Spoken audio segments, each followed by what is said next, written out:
All right, so we've been talking about kind of this deep dive into the mind of our visitors, our recreationists, our clients, the people to whom we are supplying the products or the values of recreation opportunities, as well as trying to keep all the species and those ecosystems that these visitors are trying to visit alive, healthy, integral, functional, structurally, and behaviorally complete. So we left off last discussion on Monday talking about how we've got these sort of objective, measurable by computer, measurable by remote sensor, measurable by in-person staff on site. This idea of PAOT. Can anybody remind me of what PAOT as an acronym or initialism stands for? Yeah. People at one time. What's the number of human bodies present in a place? And this has a direct correspondence with the idea of what is the population or subpopulation count of any particular other species of interest in your protected area, your national park, right? How many bald eagles are we managing right now at Crab Orchard Wildlife Refuge? How many wolverines are in Hartwood Pines State Park, whatever.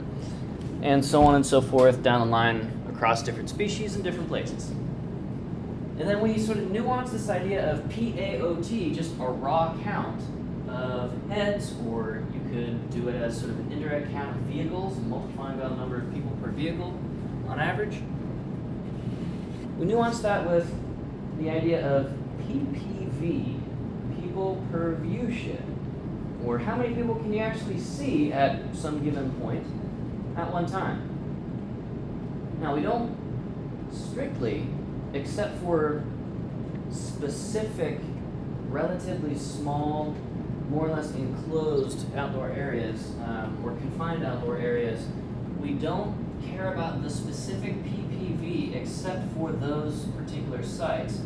For all of the other sites across, say, the entire trail network, or across the entire river system of Ozark Scenic Riverways, our big example on Monday, we don't care about the PPV at any one of those individual spots along the river or just out on the trail on Shawnee National Forest. We care about what is the representative calculation across all of the possible, the infinite set of individual points along that trail network or along that river network or out in the middle of the forest, right? So for every 1 square inch of space that anybody could occupy and then look around in their environment and see or not see other visitors, that's pretty hard to get at. Luckily, GIS and computer simulation modeling can help us get real close to the real value and put an estimate around that real value. The so-called population parameter value, we get a pretty good sense of this after doing some heavy lifting and figuring out, okay, at this spot along the trail, we station an observer or a wildlife camera or something like that, and then take pictures of that spot over and over and over, and then count how many people are in that spot at each of those times. Produce a graph over time. And then we do that for a whole bunch of other spots. And then we interpolate, or we guess that between this spot and between this spot, say there are 10 people at one time visible on average here, and 20 people on average visible at this next spot, say 500 meters down the trail. Halfway in between them, let's say there's probably something like 15 people visible on average for that spot in the middle. And we don't have to measure that spot. We can interpolate values based on proximal areas along the idea of spatial autocorrelation. For those of you who are GIS nerds, the process of creating those interpolations is called kriging. You get a raster surface as a layer and estimate across lots of space, lots of times.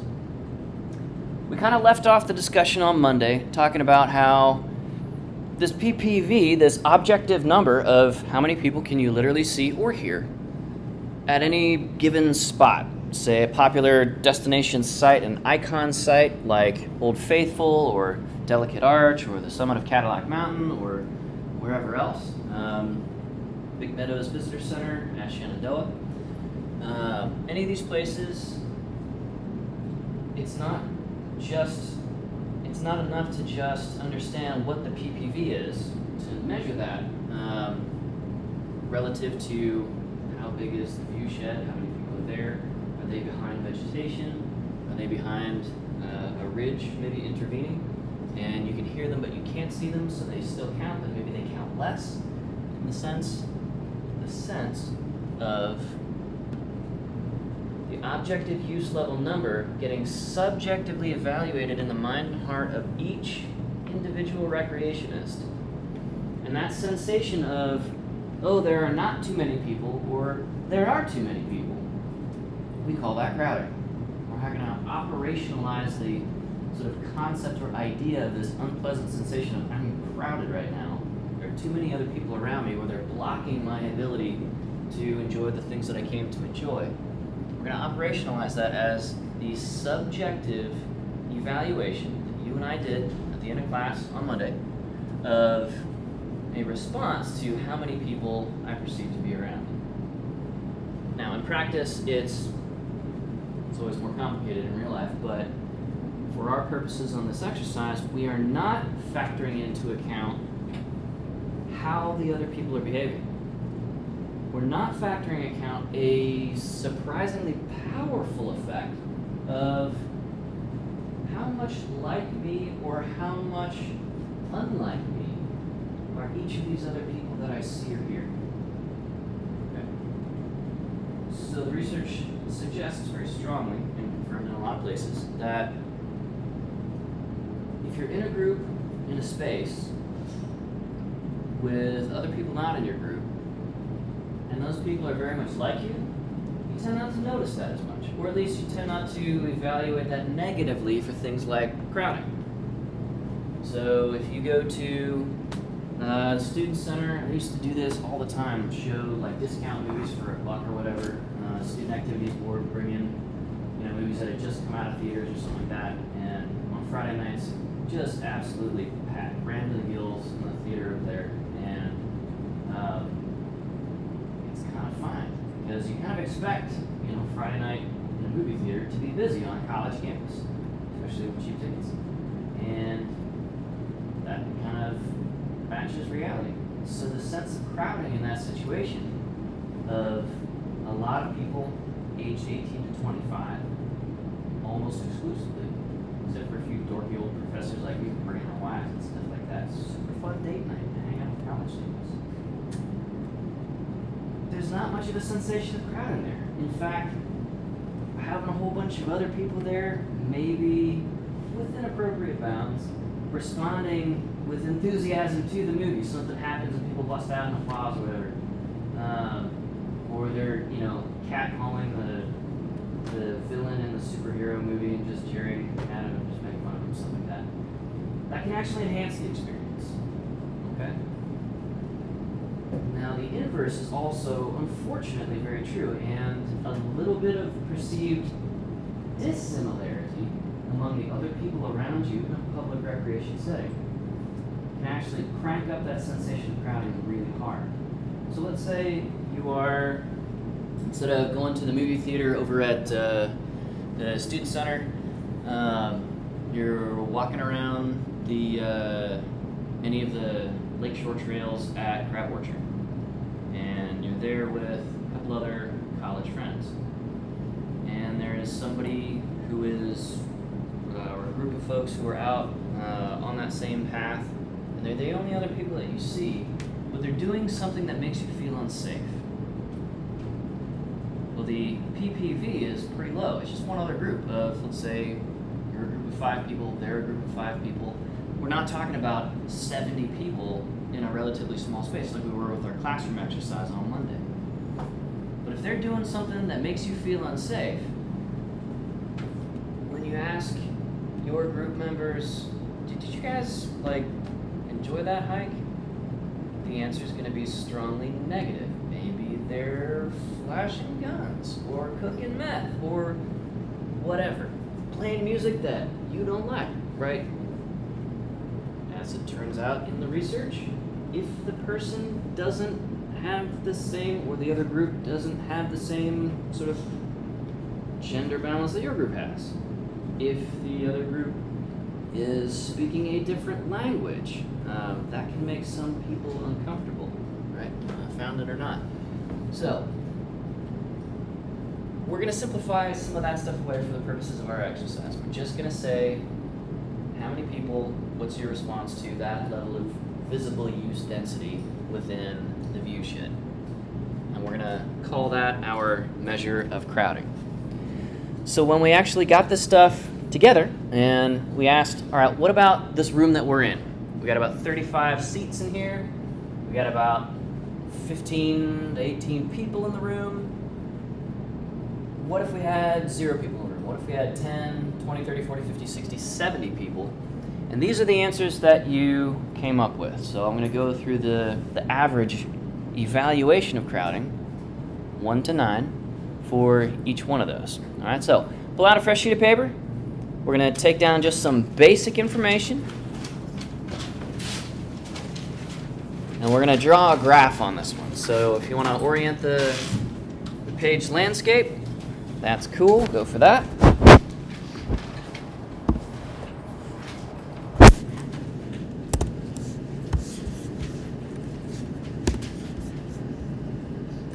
All right. So on the x-axis, right at the very bottom, we're going to label the page number of people in the classroom. So our x-axis, our x variable, our input variable, is PPV. And then label at equal intervals from the left side of the graph to the right side of the graph, 0 to 70 people.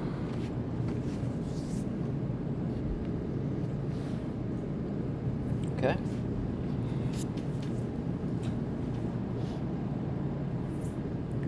And then on the vertical axis, the y-axis of our little graph space, we're going to graph your responses, the dependent variable of how crowded is this on a scale from 0 to 10. Now, the keen observer will note that our actual exercise captured information on a 1 to 9 scale. We are graphing from 0 to 10 because many of you got the idea that 0 better expresses some of what you wanted to capture than 1 did at the bottom of the graph. And several of you said 9 plus for several of the responses as well, or reported 10. And one person report like 100, right? Like super extremely just out of control bad. A couple of folks didn't even answer what it would make them feel like if the room had 60 or 70 people in it with seating space for 35. The comment was, I wouldn't even be here. I wouldn't even be in the room. I'd stop coming to this class, right? That's a valid response. And it's such a valid response that we see this particular idea or that response, that behavioral adaptation to experienced sensation of crowding as a function of objective use level in the room. There's a bunch of studies that have been done on this. So today we're going to talk a little bit more about some of the outcomes of crowding when it's managed poorly. Okay? Cool. So, all right. So we got our y-axis, our vertical axis labeled crowding response or crowding level or perception. And on the x-axis, we've got number of people in a classroom of this size. Okay. So I want you to graph the point at 0 on the x-axis and 0.75 on the y-axis.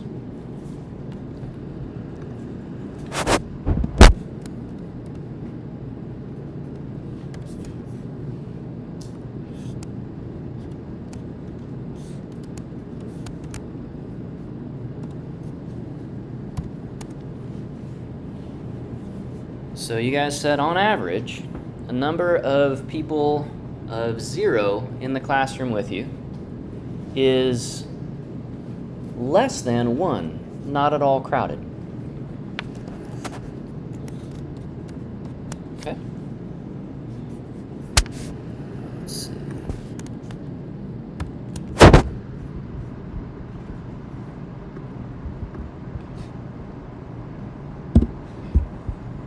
All right. Second point is at 10 on the x-axis and 1.8 on the y-axis.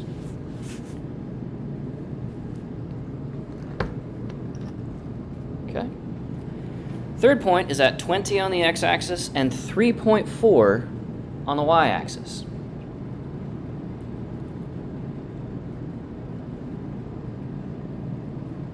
Next is 30, 5.0.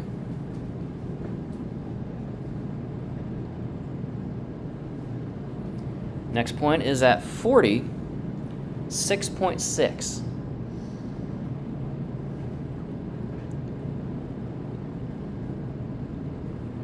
Next point is 50, 7.8 out of 10.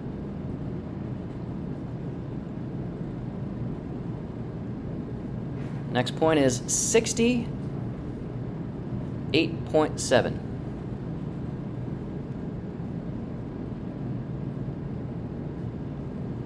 And your final point is at 70 people in the room, and crowding level is 9.0.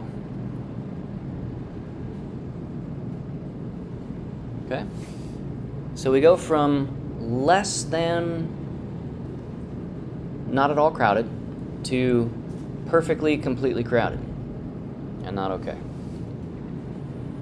And that perfectly crowded, not okay, is not able to mathematically factor in the answers of folks who are displacing themselves from the room saying, I wouldn't even be here, right? They would answer 999 if they could. But the math can't sort of tackle holes in the data set like that. Okay? Cool. So, I want you to draw a line, a polyline that connects those points. Let's talk about the shape of this graph. Okay.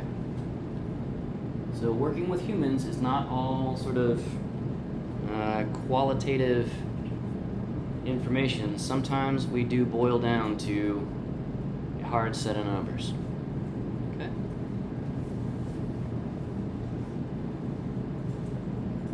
All right. Cool. So I want you to draw a horizontal line at the middle value on your y-axis. Okay? So find the middle number between 0 and 10.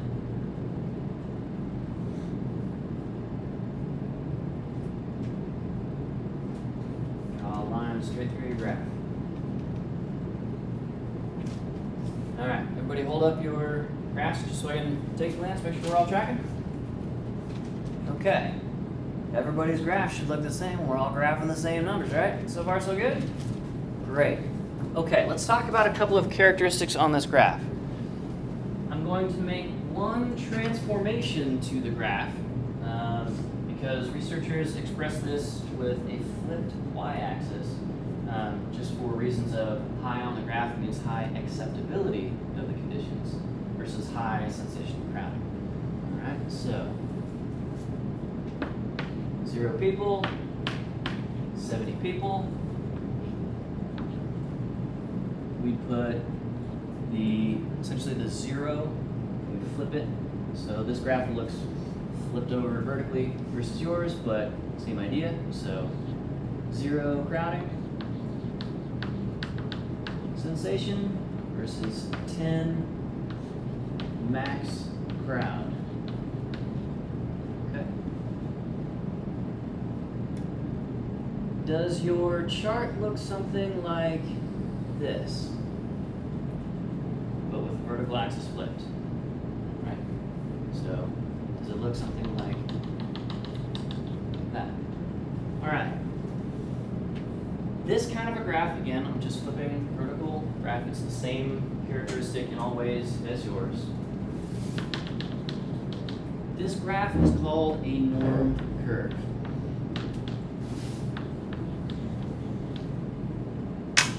In the profession. So, the National Park Service has collected normative crowding information at your park. This is what we do on, not necessarily an annual basis, but at least every couple of years, and for a whole bunch of specific sites inside your national park to help us understand, okay, for the entire 50% of the reason of the existence of the United States National Park Service, providing world-class, top-quality access and opportunity to recreation experiences and life-changing experiences in this national park. And if we find any crowding, then it's not a world-class, as best as humanity can possibly do, kind of actual situation on the ground. Okay? So this is like taking the temperature of how you're doing with a park as a park ranger with respect to your human species present. All right? The fact that this curve isn't a straight line puts it in a family of graphs called a sigmoid. This is just a 10-cent word for our purposes. It just means S-shaped. Right? It's kind of flat at the very beginning and it's kind of flat at the very end and it's steep in the middle. That's a sigmoidal curve. What that means for us is there's kind of a window of tolerance.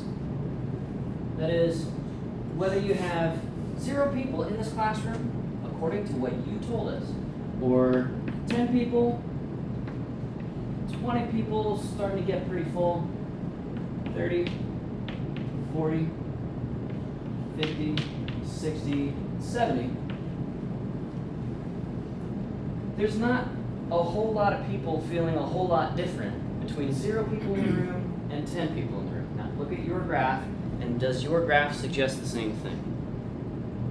Is that a conclusion we can draw from these numbers?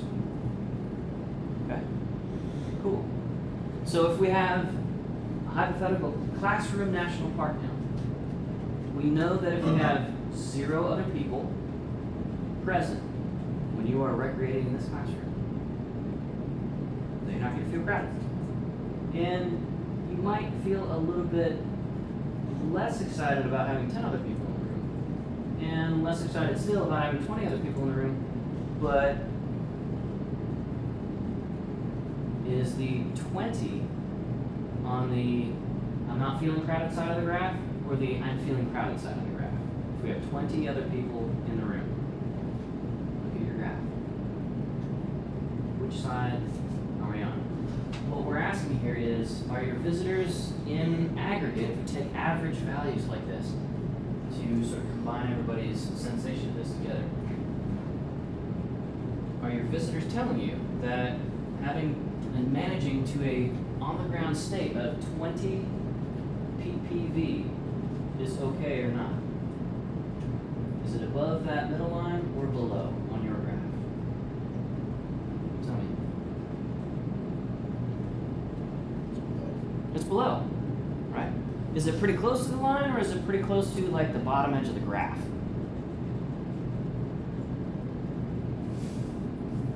For 20 people in the room. Say again? Closer. Closer to which? The middle. The middle, yeah, okay. So, what this middle line here is saying that just on a mathematical basis, people are, again, remember this is vertically flipped, people are really okay with 0 people, really okay with 10 people, but as we get towards 20 people, we're getting closer to this line of this is more bad than it is good. Okay? So, we gather this information from real life visitors to your national park, throw it all into a big graph like this for each icon site and figure this out for a whole bunch of spots along trails and along rivers and stuff like that. And then we also ask, after we've got this curve established, sort of the tolerance for crowds, where totally fine with 0 other people, totally fine with 10 other people, okay with 20 other people, but I'm not real excited about it, and definitely not okay with anything more than, well, where on your curve does your sigmoid cross that middle line? What number of people? Okay, so where, drop a vertical line down from where the sigmoid crosses this middle line, and tell me how many people that corresponds to on your curve. Use a straight edge like a pencil or something to just drop a vertical line straight down if you want to. Do a little dashed line down from the intercept of our horizontal line in the middle and the sigmoid curve as it crosses from low to high on your graph. What number of people on the x-axis does that intercept correspond to? 30. 30 exactly? Pretty close. Yeah, okay. So, if your middle value is 5 out of 10, and our 30 evaluation had a 5.0 value on it, that is exactly where, technically it's 4.97, but I'm trying to round up for you. This is your visitors telling you how many people is enough to start making the experience not just less happy, but actively negative, right? If we are anywhere in terms of the actual lived or experienced conditions in your park, if any of the observed numbers fall on the bottom half of my graph, the top half of yours, then not only are we not having happy visitors, visitors who are able to enjoy the beautiful natural scenery, all of the reasons, all of those motivations in their visitor cognition that they came for, they're actively getting blocked from those things. Okay? So, this has just answered for us a very, very, very important and difficult to nail down idea otherwise. How many people should you let into your national park before you have to close the gates and say, you know what, we're just full right now? So this coming summer, if folks end up voting to go westward, southwestern Grants, or one of our places that we visit will be Arches National Park. And years ago, I got to help with a research study at Arches National Park, specifically along the lines of Delicate Arch, for asking and trying to answer this specific question. So the Park Service contacted our research group and was like, Delicate Arch is super busy, like thousands of people a day legit want to do this thing, and that's fine, but we don't know where the sweet spot is. Like, we can't have 0 people there because people are coming from all over the world to see this rock formation. But we can't just throw the gates wide open, because at some point we start seeing a lot more search and rescues, a lot more conflicts, people getting into fist fights, people getting lost, and it all seems to happen when you just hit some magic tipping point, like it's fine, and then all of a sudden people just lose their minds. Help us figure out what's going on here. What do we do? And so the work was to contact thousands of visitors and ask them exactly this information and show them pictures of, this is what Delicate Arch looks like with 0 other people around. What do you think about that? This is what Delicate Arch looks like with 50 people, 100 people, 150, 200, and on up the scale up until like absurd numbers of people, 3,000 people just airbrushed into the scene, and it's just like, it's like my nose is touching the back of the next person's head, and we're all stacked like cordwood in place. So you build this graph, and all of a sudden, now you know. If we pack 30 people into this classroom, well then it is now too crowded. We have people, on average at least, just, if we recoded this or rescaled this to +10 to -10 on like how happy I am relative to the crowding, people are feeling dead inside at 30 people in this room, is how this looks. With more than 30 people in the room, people are beyond dead inside. They're actively angry. They're actively heckling a professor. They're actively sighing loudly and rolling their eyes and playing YouTube videos in the background because this class is clearly a circus and a joke, right? And the professor came in today packing more than 30 people into this room. I hope he wears clown shoes. Okay? So, as boring as graphing stuff like this is extremely, extremely powerful. Because if you ask folks, well, how many people is too many? A lot of folks are legitimately going to say, you know, I came here to see Delegate Arch, not other people, so I would prefer to see nobody else. And that's a valid answer, but it's not one that we can make work. Yeah? Because in our classroom national park setting, we gotta get class done. We gotta have people in here to do it. And at Delegate Arch, we've gotta have at least hundreds of people on peak season days and up to thousands per day, right? So this is how we turn just sort of a vague nebulous thing of how many people is too many, or what's the crowding like? Are we doing a good job is sort of the most basic vague question that we're trying to answer here. And we're taking it to a much more specified and quantitative thing that's not hard for us to replicate in 5 years. So, how many people do we have in the room right now? Let's say 16 again. Not spend more time counting. We can map the actual current condition onto this curve and see where we are.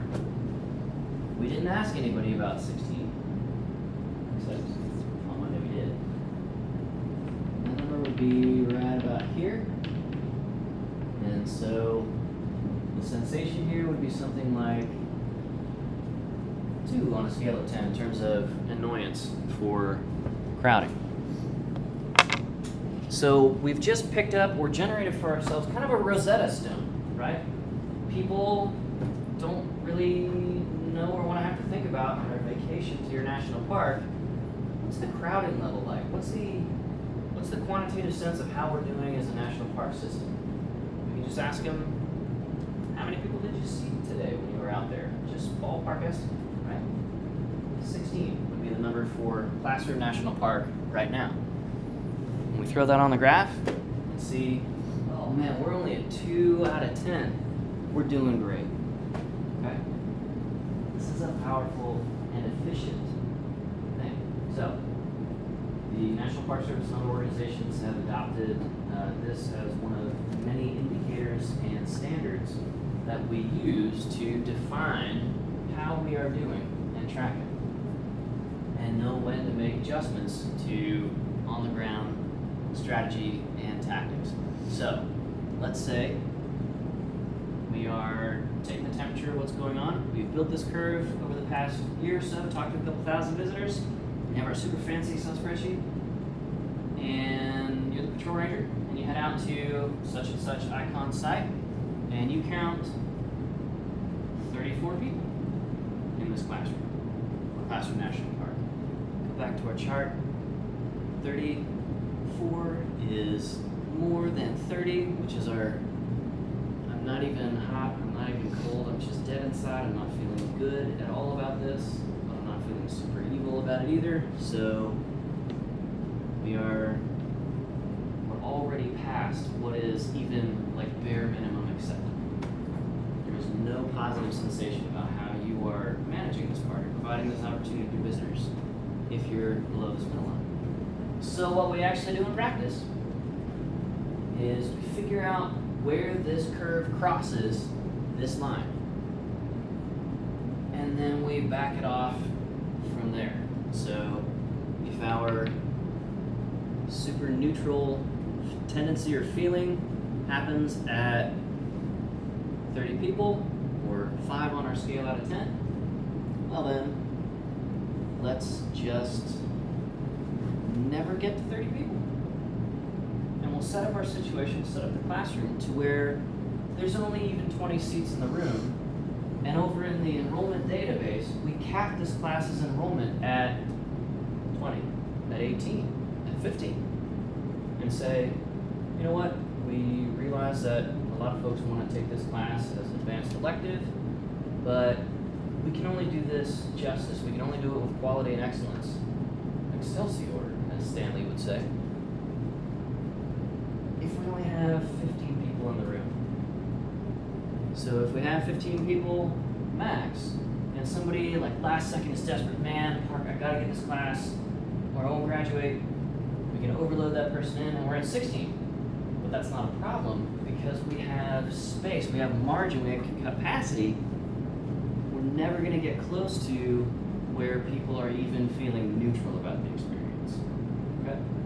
So, as it turns out, crowding is one of the primary things that can absolutely destroy the impression or the quality of somebody's trip.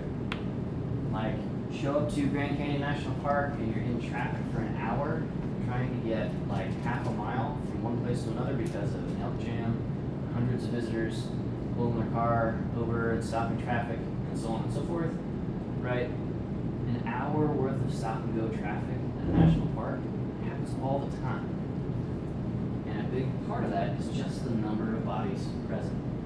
Okay, cool. So now we've got some very qualitative ideas and theories and sort of experimentally validated with tens of thousands of studies at this point, senses of how our visitors think, right? We go from perceptions, attitudes, beliefs, perceived behavioral control through intention and motivation to behavior. And then on site, as the behavior is expressing, they might be feeling some crowding. But we can figure out if they are or not. They might be experiencing some conflict, another primary outcome of not paying enough attention to how we are doing, what we are doing, why we're doing it as rangers. And then if we do let folks get into this crowded space or this conflicting space, these are the kinds of things, these are the sort of the formalized primary 3 ways in which this starts working out in a bad way, right? And impacts tend to snowball. So we're going to call these social impacts. I'm going to spend a bunch of time later in the semester talking about ecological impacts of forest and outdoor recreation and lack of good quality management. But for us, these are going to be the social, the human impacts.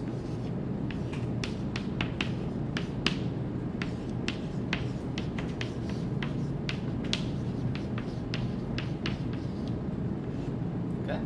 Crowding and conflict. And so when your groups in the hundreds or thousands on site at a time in a busy spot start to feel crowded, the outcomes, the behavioral adaptations that they do, the change in tactics, the change in behaviors, and the change in motivation start to happen rapidly, in a widespread way, and strongly negatively. Okay? So, when I talk about crowding being a little bit like a vomit or a gag reflex, it kind of can be that way. Everything is fine, everything is fine, everything is fine, and then we add just that one extra group that tips the scales, and everybody starts, well, doing these things. All right, so let's talk about social impacts from crowding and conflict. So, displacement is when you or members of your group, the group collectively, they avoid the place where the problem is perceived to be. That can be temporary, or it can be permanent. So temporary displacement might be, again, showing up to our classroom. We have, for whatever reason, way too many people in the room, and you're just like, you know what? I think I'm gonna go back to my dorm room and sleep.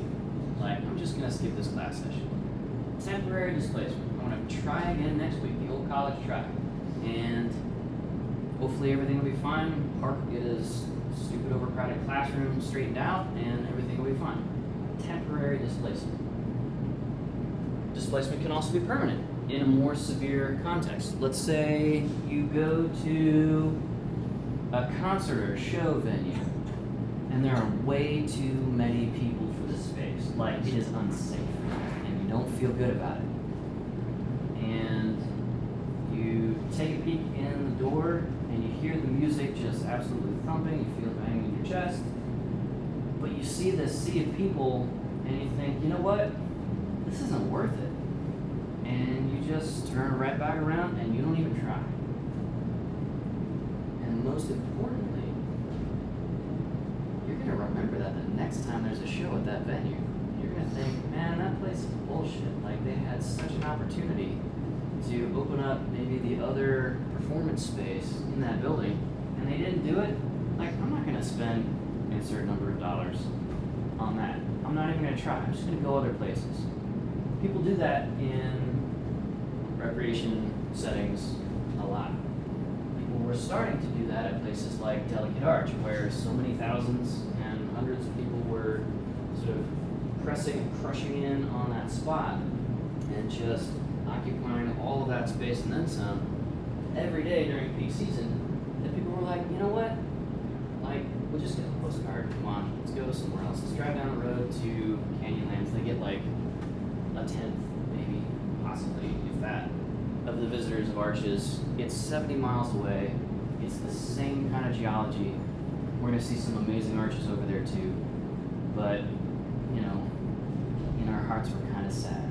Like, we showed up for Arches. We got the Arches shirt and the mug and the map bandana and the Trails Illustrated map and all this stuff. But come on, honey, let's pack it in. Let's head on down to Canyonlands. And, you know, we'll salvage this trip. Friends, if your visitors are salvaging their trip away from your national park, man, the wheels have come off on management. Something has gone so completely wrong.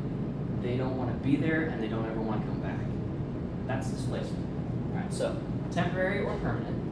Displacement can also be in space, like going from Arches to Canyonlands when your original intent was to go to Arches and enjoy it. It can also be in time. So one form of temporary displacement would be, all right, I know Arches has kind of a traffic problem, and now I'm not speaking hypotheticals, I'm thinking of actual personal experience. I've had to wake up our students at about 3 in the morning a couple of years to get into Arches National Park before they close the gate for reaching vehicular capacity for the entire park and shutting everybody else out. And you can sit on the entry road of Arches National Park for 3-4 hours at a time in the desert sun, just idling your engine and breathing everybody else's idling engine fumes in if you don't get in before a certain time, right? That can happen as early as 7 a.m. Like, literally a mile-long stop-and-go traffic train all the way out to the highway of people just sitting in their RVs and idling, breathing everybody else's diesel fumes.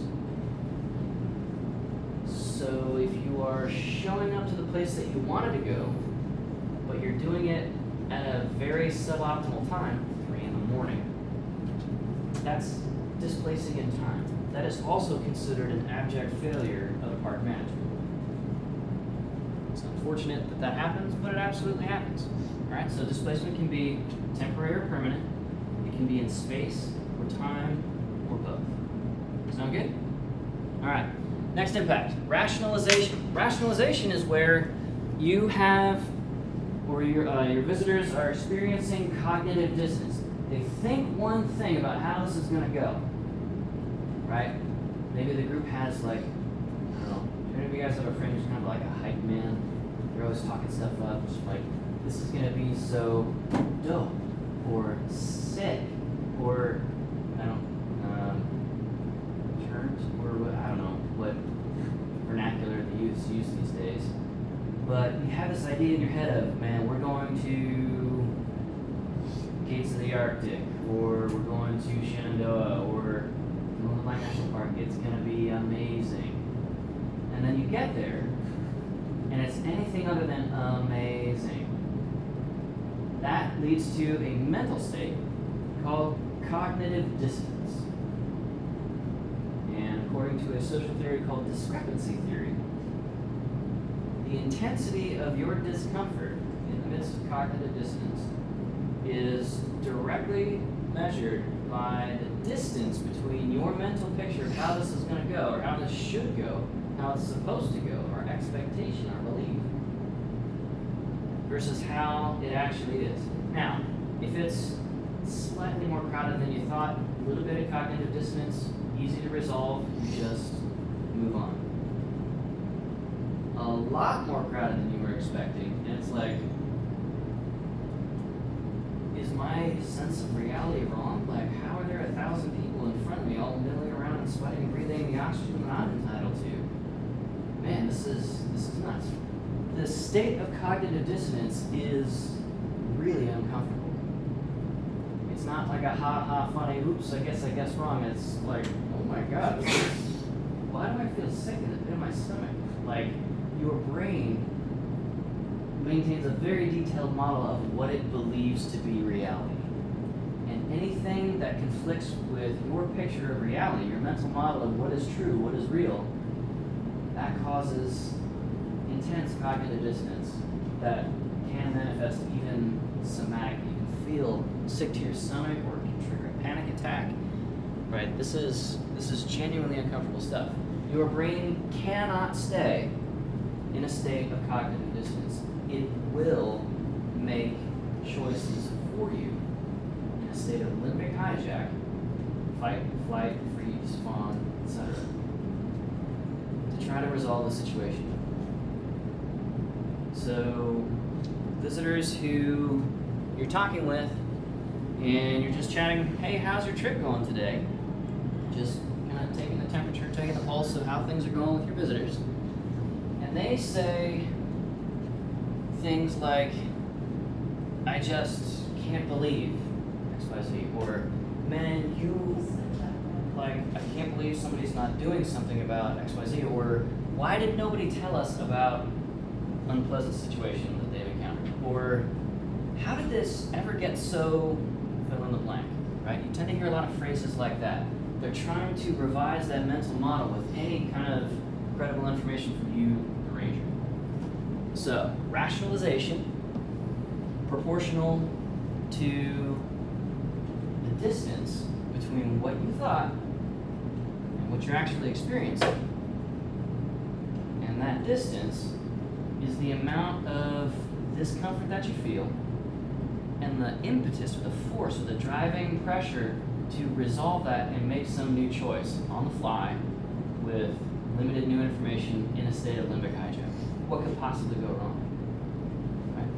So, this is where we'll see things or hear things like, come on, honey, I bet that geyser looks pretty dumb anyway. No, it's amazing. It's a world-class thing that you traveled thousands of miles to see. But you're rationalizing, oh, it's probably stupid, or oh, I probably wouldn't like it anyway, or you know what, my back kind of hurts, I'd rather just go get an ice cream at the visitor center and just, whatever, we'll pull out the guidebook and figure out something else to do, right? Those are all rationalization responses. Now, the problem comes in with, A, this trip is now ruined for that family. Like, if somebody is having to rip out the wiring on their plans and do something else, they're going to do it, and they're going to remember how you made them feel, right? They're going to lay it at your feet as the park ranger, and fair or not, that is absolutely what happens on a daily basis across the United States National Park System, right? Close to 400 million visit days per year. It's not all going to go perfectly every time, but there's a lot we can do to prevent most all of this, okay? The third impact is product shift. And this isn't what's happening in your visitors. This is what's happening in the resource and the opportunities to experience those resources that your visitors end up consuming. So, Arches National Park in the 1950s was, 1950s and 60s and stuff like that, was not a national park at all. It started out as not even a national monument. It was just a bunch of absolutely terrible ranchland. And then it was set aside as a national monument. So an executive order from a president signed that into being. And Edward Abbey, noted desert author and philosopher, and writer of the eco-terrorism book Monkey Wrench Gang, was assigned to be the first park ranger of Arches National Monument. There was no visitor center there. There were no paved roads. There were no big-time bathroom facilities. It was just a big rocky area with 400 arches, a couple miles outside of Moab, Utah, which was about to become a major mining town before it ever became any sort of recreation destination for all of the uranium mines. In the 60s, we were in the arms race with the Soviets, and uranium hexafluoride, yellow cake ore, was pretty important stuff at that time. So product shift is when somebody's showing up to Arches National Park the day it becomes Arches National Park.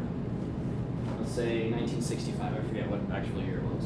But let's say 1965. Somebody showing up in 1965 should be able to experience that place in absolute peak quality. It's day one as a national park. We haven't had a chance to screw it up with too many crowds or too much pollution or mismanagement or anything like that. Now, fast forward 60 years to 2024 from 1964. And has anybody been to Arches National Park before? Okay. When were you there? Like what year-ish? 2019. 2019. 2018? 2019. 2019? All right. Were there paved roads at Arches National Park? How about toilets? Could you punt a crunk in, Arches National Park with a flush toilet? Yes, you could. Okay. The product of Arches National Park, the array of services and experiences and physical resources that collectively define Arches National Park as what it is not the same as it was in 1964.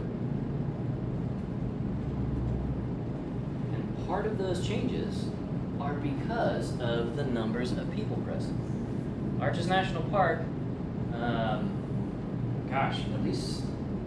at least by the time of recovering from the pandemic in 2021, they were closing the front gate and locking people out of the park, essentially, forcing people to wait in traffic in desert temperatures, because there's just physically no more space to put vehicles in Arches National Park when it reaches that full capacity of however many, 1,000 vehicles, 2,000 vehicles, whatever it is. Okay? It wasn't like that in 1964. So, over time, we can, despite our best efforts to preserve this place as is, because of the press of humanity, because of high levels of crowding, we can have to do things like closing and locking the front gate and then letting one vehicle in as one vehicle leaves, right? Super, super frustrating to be stuck in that line. People run out of gas, they overheat, they need medical attention, right? It's a mess. But the thing can shift if we are not continually recalibrating on have we moved away from what this place was originally supposed to be, what it originally offered, right? We lose something, and we gain a lot. We lose something as well when we pave Arches Road for the first time. It's a very different experience. Like, before that, you needed a pretty good horse or mule to get anywhere in Arches. Like, it's a relatively hard place to travel just from exposure and no water anywhere, pretty much, and so forth. It's a fragile desert environment too. So we pave the road, and all of a sudden, a lot more people can get to the far end of the park, but now we are dealing with a lot more people at the far end of the park. Way up by Devil's Arch, Double O Arch, all of those, Hell's Kitchen, all that stuff. So product shift is a huge problem, right? Think about the changes from Arches National Park not even having a road when it was first set aside in, it was like a flat-ish spot that you could get a Jeep up, right? So very few visitors. The ranger headquarters and visitor center and everything were just like an Airstreet trailer up there. That was Ed Abbey's duty station, and that was kind of it. And he liked it that way. So a lot of his writing is super salty about places getting very accessible, very commoditized, very, very popular, right? Arches is now one of the busiest national parks in the world. And for good reason, it's an amazing place. But Ed Abbey is doing somersaults in his grave over it. His writing is very clear about his feelings on product shift as an impact of management kind of drifting and building more and more and more. Because product shift only goes one way. You can give, but you can't receive. Or you can give, but you can't take away, excuse me. Write that down. This is going to be another one of our management maxims or sayings for the semester. You can give, but you can't take away.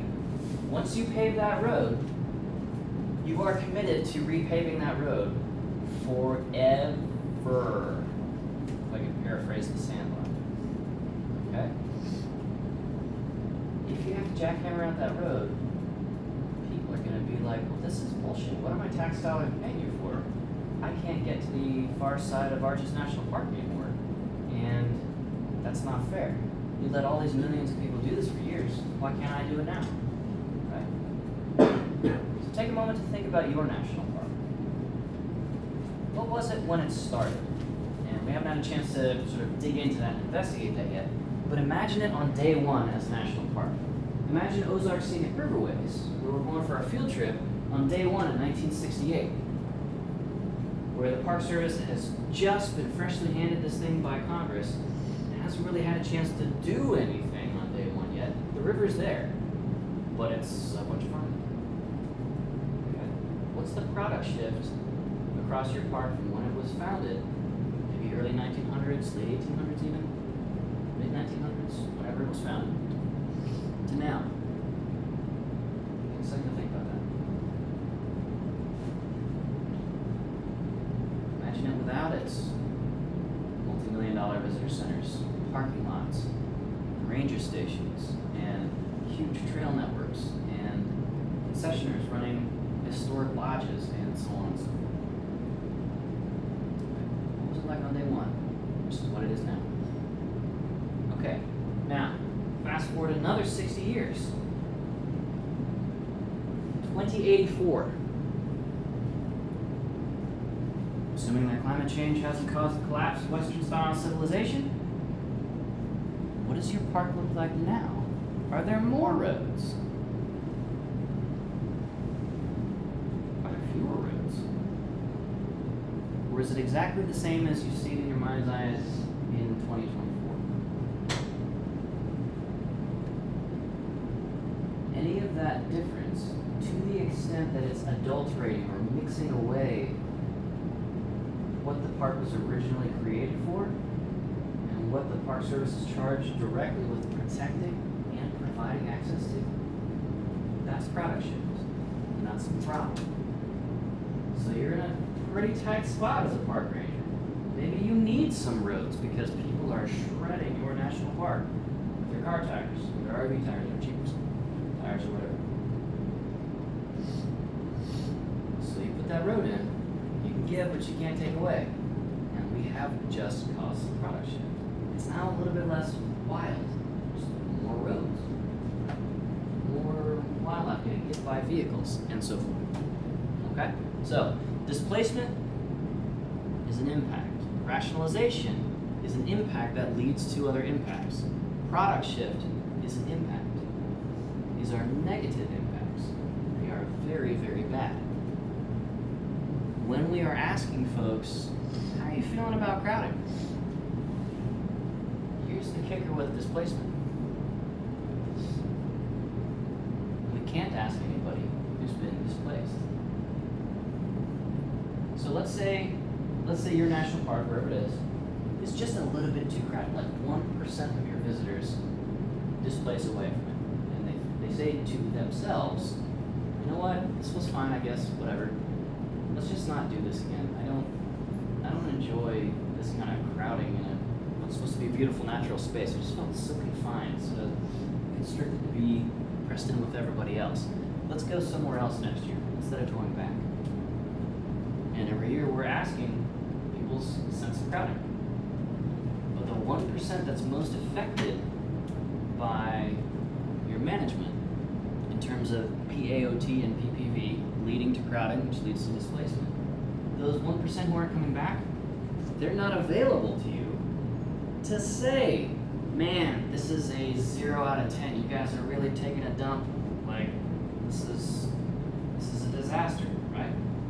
So the picture that you get, the data that you get, are too shiny. They're too positive. There's a selection bias away from people trying to tell you that this curve is actually pressed to the left. Fewer people than what you are hearing from everybody who is there, right? So you can imagine how year after year after year, if we're shedding the most sensitive, the most upset and angry and displaced 1% of our visitors, and we're basing our management efforts on the 99%, 98.8%, the folks who are not so sensitive to it, that is itself a product shift. Right? Our management goals are based on an incomplete picture, insufficient sample. Okay? Year after year after year, it's a small, but it can be accumulating effect. So it's really, really, really intensive to reach out to people who have been to your park in previous years but who are no longer coming.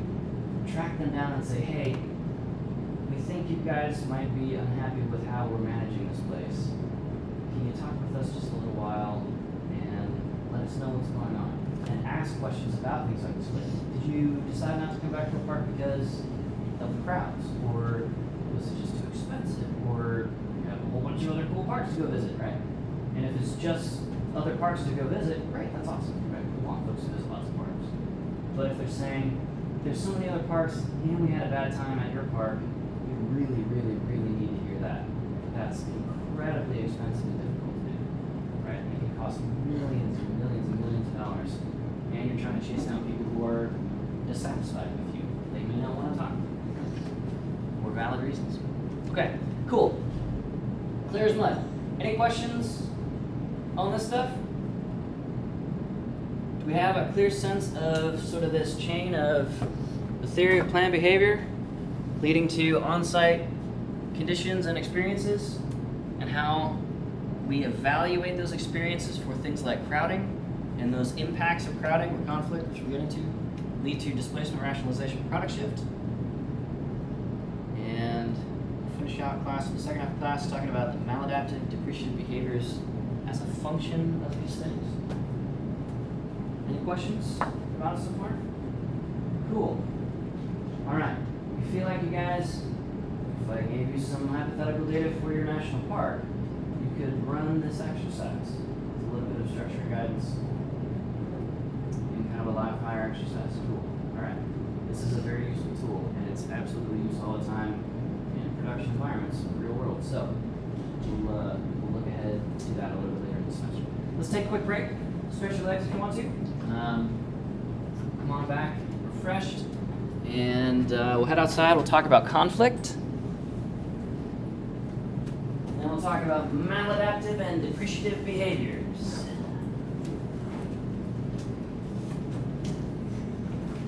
So go ahead and pack up your stuff to head out, and stop by the restroom if you would like, and so forth.